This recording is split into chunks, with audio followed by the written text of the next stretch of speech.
मां ने bulldozer action की मांग की है।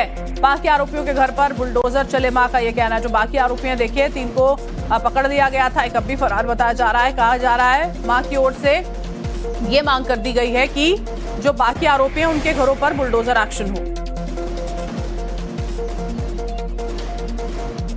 एनकाउंटर कहाँ हुआ है सर? एक का ही तो मुझे दिखाई दिया, फिर मुझे तस्वीर तो अभी दिखाई दी नहीं गई है। मुझे तस्वीर, असद की तस्वीर मेरे आंखों के सामने लाई जाए।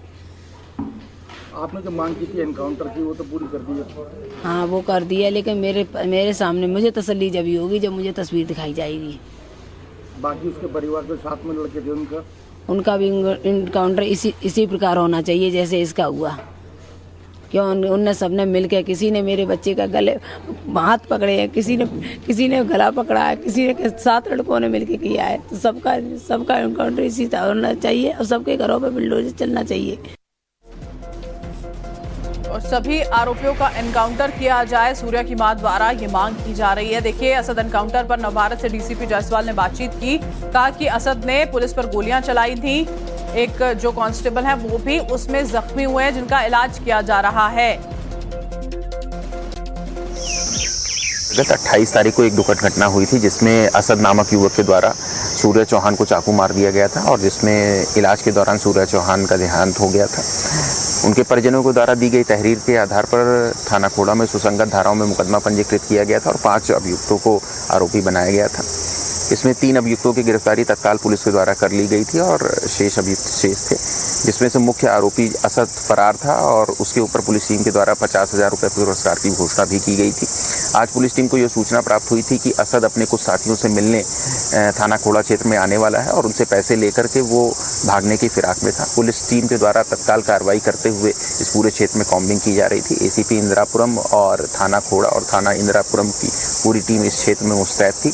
बैरियर लगा के चेकिंग की जा रही थी। इसी दौरान असद अपने एक साथी के साथ बाइक से आता हुआ दिखाई देता है। पुलिस टीम के द्वारा उसे रोकने का प्रयास किया जाता है, चेतावनी दी जाती है, लेकिन वो पुलिस टीम पर फायरिंग करता है और जवाबी फायरिंग में पुलिस टीम के द्वारा भी आत्मरक्षा फायरिंग की जाती है, जिसमें असद को गोली लगती है। असद को इलाज के लिए तत्काल नज़दीकी हॉस्पिटल में भर्ती कराया जाता है। इसमें एक्सचेंज ऑफ फायर में हमारा एक कांस्टेबल भी घायल होता है, जिसको अस्पताल में भर्ती कराया गया है।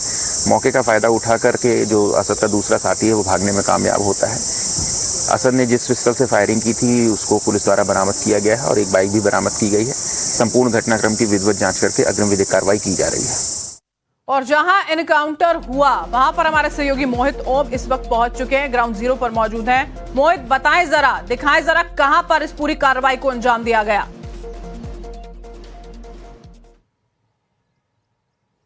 हाँ बिल्कुल, देखिए मैं उस लोकेशन पे मौजूद हूँ। ये जो पूरा इलाका है वो खोड़ा थाना क्षेत्र का ही इलाका है और यहाँ पर आप देख सकते हैं किस तरीके से पुलिस ने मार्किंग की हुई है। करीब 7 राउंड फायरिंग जो है वो दोनों तरफ से हुई थी। जो पुलिस का ने कहा है कि हमने असद को रोकने के लिए कहा था, लेकिन असद ने यहाँ पर पुलिस के ऊपर फायरिंग कर दी। ये वो इलाका है जो रैपिड मेट्रो के पीछे बिजली घर के पास का ये खाली ग्राउंड है। यहाँ पे असद ने अपने परिवार के लोगों, अपने साथियों को बुलाया था और यहाँ से वो पैसे लेके फरार होने की फिराक में था, लेकिन उससे पहले पुलिस यहाँ पहुंची और पुलिस ने असद को यहाँ पे घेर लिया और पुलिस ने असद को पहले चेतावनी दी है कि वो सरेंडर करें। जब असद ने सरेंडर नहीं किया बल्कि पुलिस के ऊपर फायरिंग कर दी, इसके बाद पुलिस ने जवाबी कार्रवाई की जिसमें असद को गोली लगी और उसको अस्पताल ले जाया गया, जहां डॉक्टरों ने उसको मृत घोषित कर दिया। असद का एक और साथी था, वो मौके का फायदा उठाकर फरार हो गया। ये मोटरसाइकिल पर दोनों यहाँ पे खड़े थे और पुलिस को सूचना मिलती है कि असद जो है वो खोड़ा थाना क्षेत्र में ही आने वाला है और अपने किसी परिजन से वो 50,000 रुपए लेकर यहाँ से भागने की फिराक में था। पुलिस ने लेकिन उससे पहले असद को घेर लिया। पुलिस ने असद के ऊपर 50,000 रुपए का नाम रखा था। न सिर्फ गाजियाबाद की पुलिस बल्कि आसपास के जिलों के अलावा दिल्ली पुलिस से भी लगातार पुलिस संपर्क साध रही थी और असद की फोटोज को रिलीज किया गया था कि असद जहां भी हो उसको बेहद जल्द गिरफ्तार किया जाए। और इस मामले में लगातार जो पुलिस है वो कठोर से कठोर कार्रवाई की बात कह रही थी, क्योंकि जब पुलिस से सवाल किए जा रहे थे कि मुख्य आरोपी कहां फरार है तो पुलिस का कहना था जब भी मुख्य आरोपी मिलेगा उसके खिलाफ सख्त कार्रवाई की जाएगी। लेकिन पुलिस का कहना है कि असद को देखते ही असद को पहले रुकने के लिए कहा गया, उसको सरेंडर करने के लिए कहा गया। जब असद नहीं रुका तो उसने पुलिस के ऊपर फायरिंग की, जिसमें एक पुलिसकर्मी आदमी को भी गोली लगी है। इसके बाद जवाबी कार्रवाई में पुलिस ने भी गोली चलाई, इसमें असद की मौत हो गई। फिलहाल ये पूरा इलाका आप देख सकते हैं, यहाँ पे पुलिस ने मार्किंग की हुई है, करीब 7 राउंड फायरिंग जो है वो की गई है।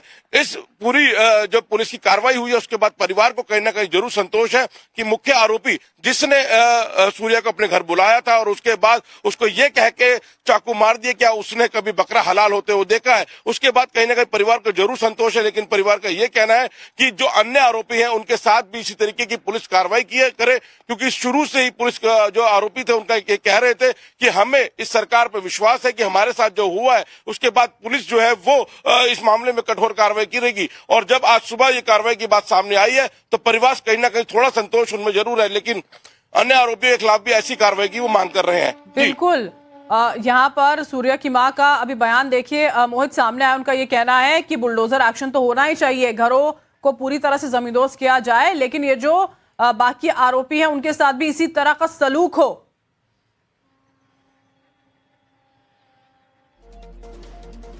बिल्कुल, क्योंकि जब सूर्या की हत्या की खबर सामने आई थी उस मां का चेहरा उस वक्त इस तरीके से था कि वो सिर्फ रो रो के बिलक रही थी। वहां जितने भी लोग थे उनका एक ही सवाल था कि क्या इस बच्चे का ऐसा क्या कसूर था, क्या वो अपने दोस्तों के बुलाने पे उसको नहीं जाना चाहिए था? उसकी ऐसी कोई दुश्मनी नहीं थी, ना कोई उसकी कोई ऐसी कोई रंजिश थी जिसके तहत उसको मारा गया है, और ना सिर्फ मारा गया बल्कि बेरहमी से उसकी हत्या की गई थी।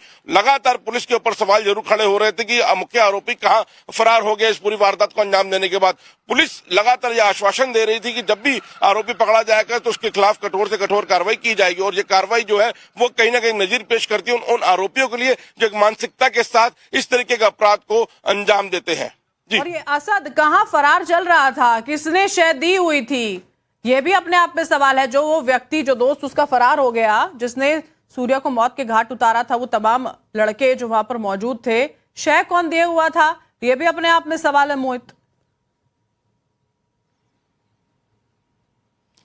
बिल्कुल ये सवाल है और पुलिस से पूछा जा रहा था। पुलिस का कहना था कि हमें उसकी लोकेशन जो है वो लगातार वेस्टर्न यूपी के अलग अलग एरियाज में मिल रही थी, लेकिन वो लगातार भागने की कोशिश में था कि उसका ये था कि पुलिस की पकड़ से वो जितनी जल्दी दूर चला जाए तो अपने को वो सुरक्षित रख सकता है। लेकिन कहते हैं कानून के हाथ बेहद लंबे हैं, आरोपी कानून से नहीं बच सकते। और यही बात है कि जब असद के आने की सूचना पुलिस को मिली तो पुलिस ने पहले यहाँ पे एक ट्रैप लगा रखा था और असद को सरेंडर करने के लिए बोला गया, लेकिन असद ने जो पुलिस के ऊपर फायरिंग की, एक मानसिकता के साथ वो फरार होने की कोशिश कर रहा था कि उसको अपने पास पैसे भी चाहिए थे, अपने पास हथियार भी रख के घूम रहा था। और पुलिस की टीम को देख के उसने जिस तरीके से फायरिंग की है वो यहाँ पे दिखा रहा है कि यहाँ पे करीब 7 राउंड गोलियां चली है और पुलिस ने मार्किंग की है। पुलिस का कहना है कि हमने भी जवाबी कार्रवाई में गोली चलाई जिसमें असद को गोली लगी है, उसको अस्पताल ले जाया गया जहां डॉक्टरों ने उसको मृत घोषित किया है। फिलहाल पुलिस का कहना है कि जो अन्य आरोपी भागने में फरार यहाँ से कामयाब हुआ है उसको भी बेहद जल्द गिरफ्तार किया जाएगा। बिल्कुल, गिरफ्तारी जो है वो जल्द से जल्द यहाँ पर की जाएगी। मोहित ओम हमारे सहयोगी जो है देखिए वहां स्पॉट से, ग्राउंड से रिपोर्ट कर रहे हैं जहां पर इस पूरे के पूरे एनकाउंटर को अंजाम दिया गया था। मोहित हमारे साथ लगातार बने हुए हैं, बता रहे हैं कि कैसे वहां पर पुलिस की टीम पहुंचती है, असद को रोकने की कोशिश करती है, और जब गोलियां चल रही होती हैं इसी दौरान एक साथी जो उसका होता है मौके का फायदा उठाते हुए वहां से भागने में कामयाब हो जाता है। एक बार फिर से और पुलिस को सूचना मिली थी कि यहाँ पर असद जो है वो देर रात आने वाला और अपने किसी परिजन को उसने यहाँ पे बुलाया है, उनसे पैसे लेके वो यहाँ से फरार होने की कोशिश कर रहा है। और लगातार वो वेस्टर्न यूपी में उसकी लोकेशन जो है अलग अलग हिस्सों में मिल रही थी, लेकिन देर रात पुलिस को उसकी लोकेशन मिलती है कि वो कोड़ा थाना क्षेत्र में आने वाला है और उसकी जानकारी भी पुलिस को मिली, जिसका पुलिस ने इस इलाके में ट्रैप लगाया। और आते असद को देखते ही पुलिस ने चेतावनी दी कि असद यहाँ पे रुके और सरेंडर करे, लेकिन असद ने पुलिस की टीम को देख के उनके फायरिंग की है और करीब 7 राउंड जो फायरिंग है वो दोनों तरफ से हुई है। ये मार्किंग जो है वो पुलिस की तरफ से मार्किंग की गई है और यहीं पे जो है वो गोलियां चल रही थी और असद यहाँ पे जो एक जंगली रास्ता है जो है वहां पे छुपने की कोशिश कर रहा था और उसका अन्य साथी भी यहाँ से भागने में फरार हुआ है। लेकिन पुलिस का कहना था कि जब असद नहीं रुका, पुलिस के ऊपर कार्रवाई की, तो पुलिस ने भी जवाबी गोली चलाई है जिसमें असद को एक गोली लगी और उसको अस्पताल ले जाया गया जहां डॉक्टर उसको मृत घोषित कर दिया है। लेकिन ये उसी इलाके कितना एक बेखौफ बदमाश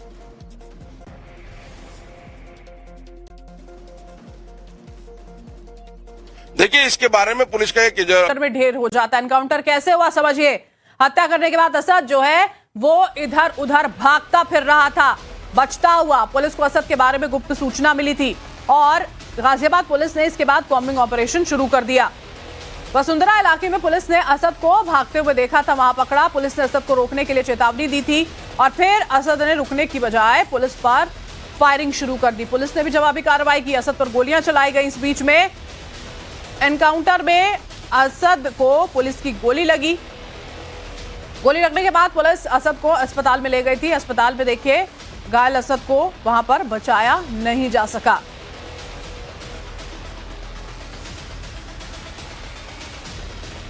और असद के एनकाउंटर पर देखिए सूर्या की मां का पहला बयान सामने आया। सूर्या की मां ने बुलडोजर एक्शन की मांग की और कहा है कि बाकी आरोपियों के घर पर बुलडोजर एक्शन होना चाहिए।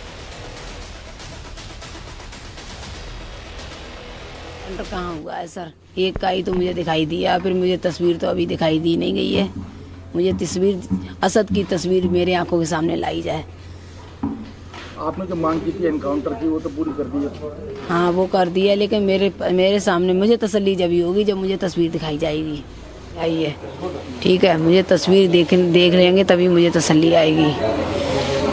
पुलिस ने कहा है कि असद को हमने उठाकर उसका एनकाउंटर कर दिया, उसको ढेर कर दिया, तो आप उससे संतुष्ट हैं? पूरी अभी संतुष्ट हैं, पर पूरी संतुष्टि नहीं जब तक हम तस्वीर नहीं देख लेंगे और जिन सातों का इसी तरह हाल नहीं हम देख लेंगे। इन सातों का भी इनकाउंटर इसी तरीके से किया जाए और सातों के घर पे बुलडोजर चलाना चाहिए।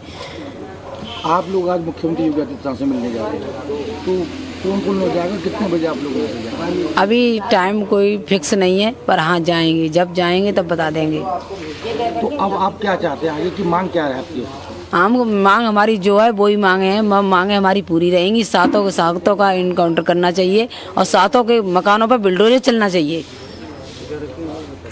भाई आपका नाम क्या है? मेरा नाम है जी अंकित। अंकित जी, आप पड़ोस में रहते हैं, क्या आज एनकाउंटर हुआ है तो आप क्या बोल रहे हैं? एनकाउंटर किया है तो अच्छा है, लेकिन उसके लिए अब आगे की जो मांगे हैं वो पूरी की जाए और जो 6 जने हैं उनके भी एनकाउंटर किया जाए और इनकी जो सहायता हो सके गवर्नमेंट द्वारा वो की जाए। लेकिन जिस तरीके से असद को मारा गया है उसके बाकी साथी भी तो कस्टडी में, उनके साथ कैसे? उनके साथ भी एनकाउंटर किया जाए ना, तभी तो पता चलेगा कि हाँ भी पूरे हिरासत में लिए गए हैं। नहीं तो एक आध का तो ऐसा है कि भैया वो छूट गए हैं, उनका हौसला और बुलंद होगा। अब जैसे बुलडोजर की मांग आपने की, बुलडोजर की मांग, उनका घर गिरफ्त किया जाए और संपत्ति उनकी जब्त की जाए जो भी है। सरकारी नौकरी की कुछ बात करी? हाँ, सरकारी नौकरी के लिए भी अपने जो इनकी सहायता हो गवर्नमेंट द्वारा वो की जाए।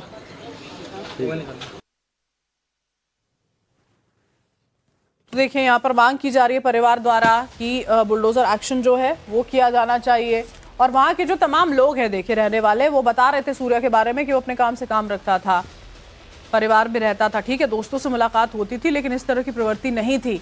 लेकिन कैसे मौत के घाट उतार दिया जाता है। आप देखिए यहाँ पर सूर्या की माँ कह रही थी कि वो देखना चाहती है उस तस्वीर को, जिससे उसको ये संतुष्टि मिले कि हाँ असद जो है उसका वाकई में एनकाउंटर कर दिया गया है, वाकई में वो मृत है, वो ये जानना चाहती है। मोहित ओम हमारे साथ लगातार बने हुए हैं। मोहित, मांग जरूर यहाँ पर देखिए अब की जा रही है, आगे की कार्रवाई जो है वो जाहिर सी बात है पुलिस द्वारा की जाएगी, लेकिन शुरू से लेकर जिस तरह से पुलिस को ये निर्देश दिए गए हैं कि चाहे कोई भी हो, अगर अपराधी है तो बख्शा नहीं जाएगा, उसी से जुड़ी हुई अब ये एक और नजीर है। बिल्कुल, देखिए जिस तरीके से पूरी पुलिस ने लेकिन पुलिस का कहना है कि जितने भी इस मामले में आरोपी हैं, जिनके भी बारे में जानकारी मिल रही है, उनका बेहद जल्द गिरफ्तार किया जाएगा। यूपी सरकार के मंत्री सुनील शर्मा जो है वो हमारे साथ जुड़ चुके हैं फोन लाइन पर, उनका रुख कर लेते हैं। सुनील जी, एनकाउंटर कर दिया गया है सूर्या के हत्यारे का, क्या प्रतिक्रिया है आपकी? देखिए, उत्तर प्रदेश में अपराध और अपराधियों के लिए कोई स्थान नहीं है।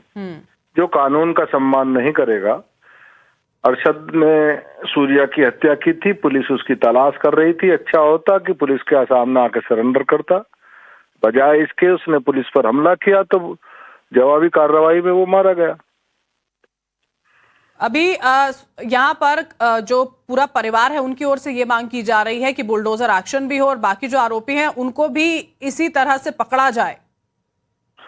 देखिएगा, उत्तर प्रदेश में कानून से सरकार चलती है, सरकार कानून का सम्मान करती है और उम्मीद करती है कि नागरिकों को भी सबको कानून का सम्मान करना चाहिए। बिल्कुल।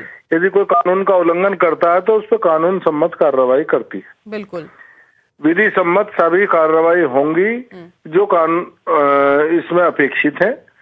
और जो अन्य अपराधी हैं वह भी गिरफ्तार किए जाएंगे और सबको न्याय मिलेगा, यही कह सकते हैं। बिल्कुल, न्याय की उम्मीद यहाँ पर बिल्कुल की जा रही है, सुनील जी।